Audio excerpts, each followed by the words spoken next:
जय हिंद दोस्तों। चलिए दोस्तों, बात करते हैं इस एक और क्वेश्चन के बारे में। इस क्वेश्चन में एग्जामिनर ने कहा है the difference between the simple interest and the compound interest on a certain sum of money 4% per annum है for 2 year is 10%। What is the sum? यानी एग्जामिनर ने क्या कहा कि उसने जो आपको दिया हुआ है वो सिंपल इंटरेस्ट और कंपाउंड इंटरेस्ट के बीच का डिफरेंस दे रखा है 2 ईयर का, और रेट ऑफ इंटरेस्ट यानी ब्याज की दर दे रखी है 4%।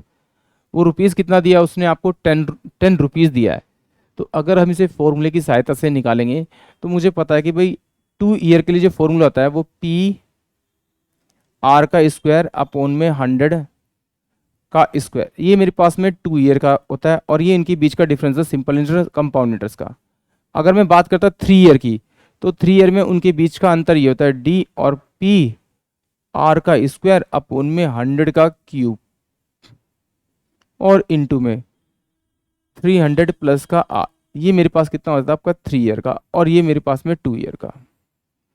तो इन्हीं का यूज़ करके हम लोग क्वेश्चन को निकालेंगे। पहले देखिए, तो मुझे प्रिंसिपल नहीं पता, मुझे निकालना है, तो मैंने पी ऐसे ही ले लिया। आर मेरे को दे रखा है 4, और मैं अपॉन में 100 का स्क्वायर करूंगा तो मेरे पास कितना आ जाएगा आपका 10,000, और ये 4 का स्क्वायर इसकल टू में डिफरेंस कितना दे रखा है आपका 10 रुपीज़।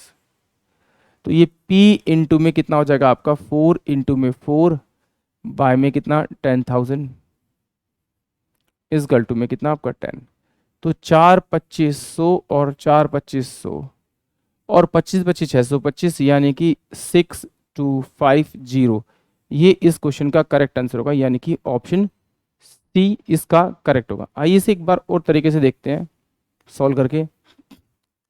अगर आप फॉर्मूले से नहीं करना चाहते तो सिंपल सी बात है, मैं एक वैल्यू एज्यूम कर लूँगा, क्योंकि यहाँ पे 4% दिया हुआ है, तो ताकि पॉइंट में ना आए, तो मैंने इसको मान लिया कि ये वैल्यू 10,000 है। उसका जो प्रिंसिपल अमाउंट था वो मैंने एज्यूमिंग मान लिया कि 10,000 है।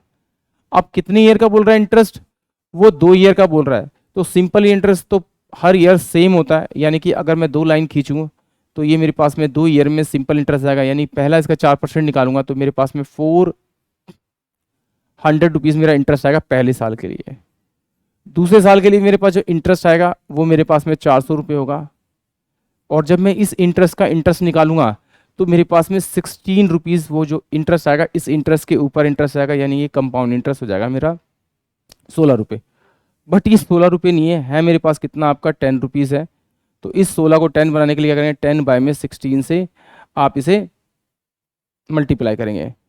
जिससे से मल्टीप्लाई करते हैं उसी से मल्टीप्लाई करेंगे तो आपका आंसर आ जाएगा 6250, यानी कि ऑप्शन सी इस क्वेश्चन का करेक्ट होगा।